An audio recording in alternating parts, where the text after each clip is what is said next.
UltraTech देश का सबसे बड़ा सीमेंट ब्रांड, कैपेसिटी इतना कि अमेरिका के सारे सीमेंट कंपनीज भी एक साथ आ जाए ना तो भी अकेले अल्ट्राटेक के जितना सीमेंट नहीं बना पाएंगे। लेकिन रुकिएगा, ये पोजीशन भी अब सेफ नहीं है, क्योंकि जहां कुमार मंगलम बिरला को अल्ट्राटेक को यहां तक लाने में 57 साल लग गए थे, वहीं गौतम अडानी ने सिर्फ 3 सालों में ही इंडिया का सेकंड लार्जेस्ट सीमेंट ब्रांड बना दिया। और अब मार्केट में नंबर 1 बनने की लड़ाई इतनी एग्रेसिव हो गई है कि लोगों ने इसे द ग्रेट सीमेंट वॉर का टाइटल दे दिया है।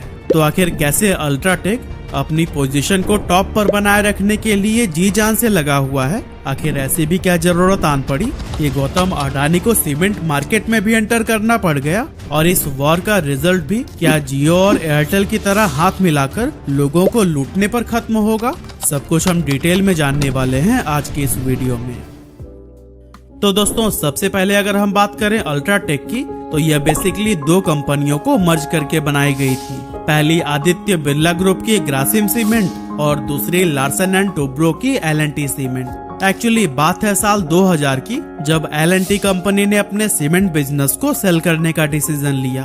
उस टाइम पर यह इंडिया का लार्जेस्ट सीमेंट मैन्युफैक्चरर हुआ करता था, जबकि वहीं आदित्य बिरला ग्रुप की Grasim cement 3rd largest cement producer थी। ग्रासिम ने साल 2000 के बाद से एल&टी के सीमेंट बिजनेस को साल दर साल खरीदना शुरू कर दिया, जैसे कि 2002 में 15%, 2003 में 30% और 2004 में 51% शेयर बाय करके आदित्य बिरला ग्रुप के ग्रासिम ने पूरे कंपनी के मैनेजमेंट पे ही कंट्रोल कर लिया था। और फिर 2004 में एल&टी सीमेंट का नाम चेंज करके अल्ट्राटेक कर दिया गया और इस टाइम पर 30 million ton per annum capacity के साथ अल्ट्राटेक भारत के नंबर 1 सीमेंट कंपनी बन गई थी।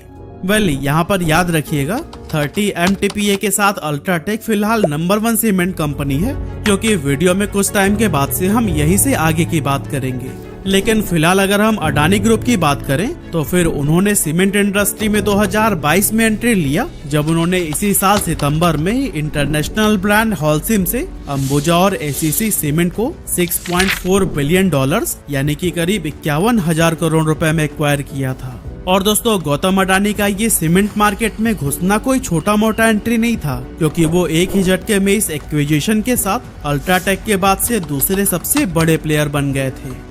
हम दोबारा चलते हैं 2004 में, जब 30 मिलियन टन पर एनम के साथ अल्ट्राटेक नंबर 1 सीमेंट कंपनी बन गया था।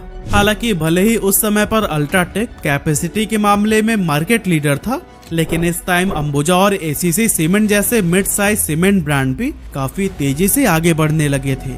और ऐसा होने के पीछे सबसे बड़ा रीजन था अल्ट्राटेक का लेट स्टार्ट। एक्चुअली अल्ट्राटेक ने मार्केट में एज अ सेपरेट एंटिटी 2004 में एंट्री लिया था, जिसकी वजह से वो अपने कॉम्पिटिटर्स की तरह स्ट्रॉन्ग ब्रांड आइडेंटिटी और लॉयल कस्टमर बेस नहीं बना पाया था। इसके साथ ही अल्ट्राटेक नाम नया होने की वजह से लोग अंबुजा और एसीसी को ज्यादा प्रेफर करने लगे थे।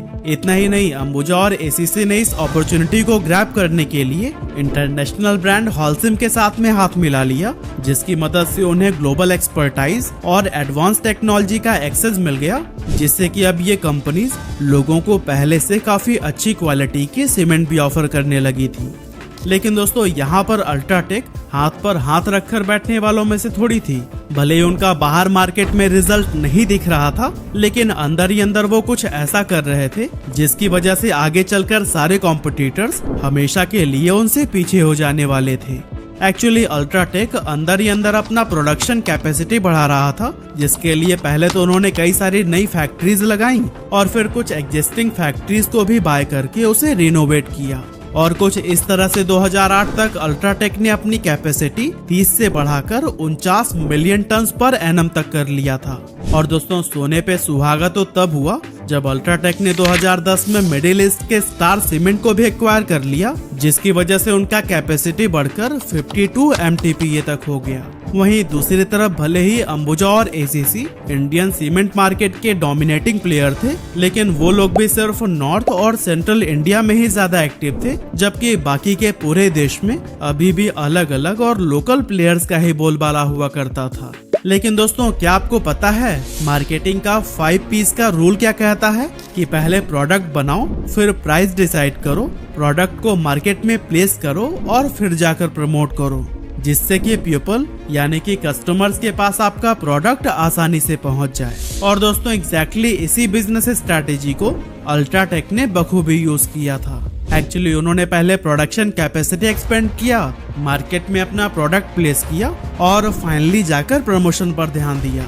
और दोस्तों इन्हीं बेहतरीन स्ट्रैटेजी का ही असर था कि 2010 तक अल्ट्राटेक का capacity 52 million ton per annum हो चुका था। हालांकि ये सब भी अल्ट्राटेक के लिए काफी नहीं था, क्योंकि उनका पैन इंडिया प्रेजेंस अभी भी कम था, जिसकी वजह से इतनी कैपेसिटी होने के बाद भी लोकल प्लेयर्स ही अपने अपने स्टेट में बाजी मार ले जाते थे। अब जब अल्ट्राटेक ने यह एनालाइज किया कि वो मार्केट के कुछ लिमिटेड एरिया तक ही सीमित होकर रह गए हैं, ऐसे में पूरे इंडिया पर राज करने के लिए उन्होंने कई सारी कंपनियों को खरीदना चालू किया। और दोस्तों ये स्ट्रैटेजिक एक्विजिशंस अल्ट्राटेक को नॉर्थ से लेकर साउथ और ईस्ट से लेकर वेस्ट तक हर जगह पर टॉप पर ला दिया था। जैसे कि इंडिया के वेस्ट रीजन में अपना प्रेजेंस एस्टेब्लिश करने के लिए 2013 में अल्ट्राटेक ने जेपी ग्रुप के गुजरात सीमेंट यूनिट को एक्वायर कर लिया था।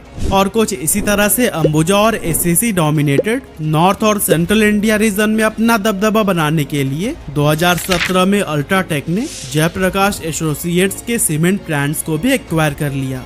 और फिर ईस्ट इंडिया में अपनी पकड़ बनाने के लिए अल्ट्राटेक ने सेंचुरी टेक्सटाइल्स के सीमेंट बिजनेस को खरीद लिया। और कुछ इस तरह से ईस्ट, वेस्ट, नॉर्थ और सेंट्रल इंडिया में अलग अलग एक्विजिशंस के बाद अल्ट्राटेक चाइना के बाद दुनिया की पहली कंपनी बनी जिसने अपनी capacity 100 million ton per annum से भी ज्यादा कर लिया था। और दोस्तों यह सिर्फ कंपनी की ही नहीं बल्कि पूरे इंडिया की एक ग्लोबल लेवल पर एक बड़ी अचीवमेंट थी। और दोस्तों अब 2019-20 तक अल्ट्राटेक का प्रॉफिट भी आसमान छूने लगा था, क्योंकि इस फाइनेंशियल ईयर अल्ट्राटेक ने 41,476 करोड़ रुपए का रिकॉर्ड रेवेन्यू जनरेट किया था। अब दोस्तों अल्ट्राटेक अपनी जीत की खुशी मना ही रहा था कि इसी बीच एक नहीं बल्कि 2 आफत अल्ट्राटेक के सर पर आन पड़ी। अब पहले प्रॉब्लम को तो अल्ट्राटेक ने जैसे तैसे करके सॉल्व कर लिया, लेकिन दूसरे प्रॉब्लम ने आदित्य बिरला के रातों की नींद उड़ा कर रख दी थी। एक्चुअली फाइनेंशियल ईयर 2019-20 के खत्म होने से ठीक एक हफ्ते पहले कोविड-19 पैंडेमिक की वजह से देश भर में लॉकडाउन लगानी पड़ गई, जिस दौरान ट्रांसपोर्टेशन से लेकर फैक्ट्री सब कुछ ठप पड़ गई। इस लॉकडाउन के टाइम पर अल्ट्राटेक को और भी कंपनीज की तरह काफी दिक्कतों का सामना करना पड़ा, जैसे कि शुरुआती कोविड पैंडेमिक के टाइम पर फैक्ट्रीज ढंग से ऑपरेट नहीं हो रही थी और इसकी वजह से 117 MTPA कैपेसिटी होने के बावजूद भी सिर्फ 76 MTPA ही यूटिलाइज हो पा रहा था। हालांकि इतना सब कुछ होने के बाद भी अल्ट्राटेक ने अपना स्ट्रॉन्ग फाइनेंशियल पोजीशन मेंटेन करके रखा और फिर जैसे इकोनॉमी खुली वैसे वैसे ही अल्ट्राटेक रिकवरी करने लगा। लेकिन दोस्तों कोविड के बाद इससे भी बड़ा चैलेंज उनके सामने आ खड़ा हुआ, जिसने न सिर्फ अल्ट्राटेक को बल्कि पूरे सीमेंट इंडस्ट्री को ही हिला कर रख दिया था। एक्चुअली इस टाइम पर खबर आने लगी कि गौतम अडानी भी अब सीमेंट मार्केट में एंटर करने वाले हैं, और वो भी कोई छोटी मोटी एंट्री नहीं बल्कि ऐसी ग्रैंड एंट्री जिसने उन्हें एक ही झटके में अल्ट्राटेक के बाद दूसरा सबसे बड़ा प्लेयर बना दिया था। एक्चुअली अडानी ग्रुप ने सितंबर 2022 में इंटरनेशनल ब्रांड हॉलसीम से अंबुजा और एसीसी सीमेंट को 51,000 करोड़ रुपए में एक्वायर कर लिया था। और इस एक्विजिशन के साथ ही गौतम अडानी को कुल 68 मिलियन टन पर एनम की बड़ी कैपेसिटी थाली में सजी सजाई मिल गई। पर हाँ, अभी भी अडानी साहब शांत नहीं बैठे हैं, क्योंकि उनका टारगेट 2028 तक अपनी कैपेसिटी बढ़ाकर 140 MTPA पर ले जाना है। और इस लक्ष्य को हासिल करने के लिए अडानी ग्रुप भी लगातार एक्विजिशंस करने में लगा हुआ है। और दोस्तों छोटे छोटे कई सारे कंपनीज को एक्वायर करके आज के टाइम पर अडानी का cement capacity 85 million ton per annum already हो चुका है। लेकिन दोस्तों सबसे बड़ा सवाल तो ये है ना कि अडानी के पास पहले से ही इतने सारे बिजनेसेस थे, तो फिर उन्हें अचानक से सीमेंट बिजनेस में घुसने की खलबली क्यों मच गई। तो दोस्तों अभी इंडिया में बहुत तेजी से इंफ्रास्ट्रक्चर डेवलपमेंट हो रहा है, चौड़े चौड़े रोड बन रहे हैं, उन पर बड़े बड़े ब्रिज डेवलप किए जा रहे हैं, हॉस्पिटल्स, मॉल्स, पोर्ट, एयरपोर्ट और कॉलेज सब कुछ बहुत तेज रफ्तार से बढ़ रहे हैं। ऐसे में हर जगह पर सीमेंट का काम तो लगने ही वाला है, और इस अपॉर्चुनिटी को ही ग्रैब करने के लिए गौतम अडानी सीमेंट बिजनेस में भी कूद पड़े हैं। और हाँ, अभी तक जिन जिन बिजनेसेस में अडानी साहब पहले से ही मौजूद है ना, वो भी सीमेंट बिजनेस को फुल्ली सपोर्ट करते हैं। जैसे कि सीमेंट प्रोड्यूस करने के लिए बेसिकली लाइमस्टोन और फ्लाई ऐश की जरूरत होती है, जो कि अडानी के पास उनके माइनिंग बिजनेस की वजह से पहले से ही भारी मात्रा में उपलब्ध है। इसके बाद से सीमेंट बनाने वाली फैक्ट्रीज के लिए लगेगा इलेक्ट्रिसिटी, तो फिर वो भी अडानी पावर के पास से आ ही जाएगी।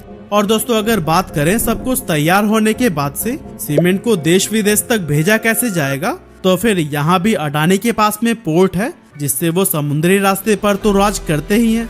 और रही बात हवाई रूट्स की, तो यहाँ पर भी कई सारे एयरपोर्ट्स उनके अंडर में होने की वजह से उन्हें काफी सपोर्ट मिल जाने वाला है। कहने का मतलब ये है कि सीमेंट बिजनेस के लिए अडानी मानो पहले से ही तैयार बैठे थे। अब दोस्तों आज के डेट में इंडिया वर्ल्ड का सेकेंड लार्जेस्ट सीमेंट प्रोड्यूसर है, लेकिन हमारा पर कैपिटा कंजप्शन सिर्फ 250 किलो है, तो वहीं चाइना का 1600 किलो।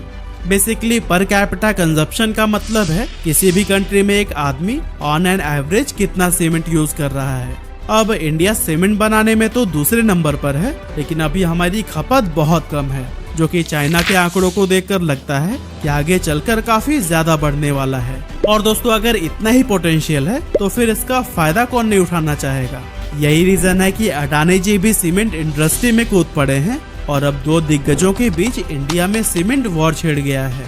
अब दोस्तों अभी तक आपने देखा कि कैसे अडानी ग्रुप बड़े बड़े एक्विजिशंस करके इंडिया का सेकेंड लार्जेस्ट सीमेंट ब्रांड बन गया है और उनके क्या फ्यूचर स्ट्रेटेजीज हैं इंडिया का नंबर 1 सीमेंट ब्रांड बनने के लिए।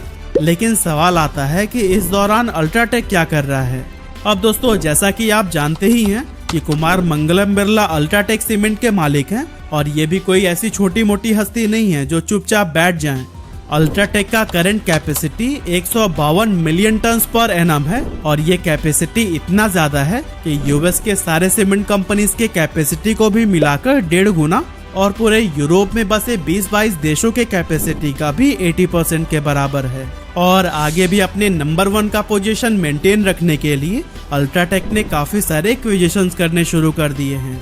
2020 तक अल्ट्राटेक ने नॉर्थ, सेंट्रल, ईस्ट और वेस्ट इंडिया को तो कैप्चर कर ही लिया था, लेकिन साउथ इंडिया अभी भी बचा हुआ था। इसीलिए उन्होंने साउथ इंडिया पर अपना डोमिनेंस जमाने के लिए एक तो अपना नया सीमेंट प्लांट तमिलनाडु में सेटअप किया है और दूसरा इंडिया सीमेंट कंपनी को भी एक्वायर कर लिया है।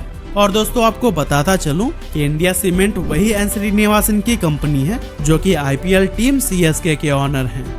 फ्यूचर की अगर बात करें तो बिरला ग्रुप ने अपने सीमेंट बिजनेस में 32,000 करोड़ रुपए का इन्वेस्टमेंट करने का अनाउंसमेंट किया है और फाइनेंशियल ईयर 2027 तक अपनी पूरी capacity 190 million ton per annum तक पहुंचाने का टारगेट रखा है, जो कि अडानी से 50 मिलियन टन पर एनम ज्यादा है।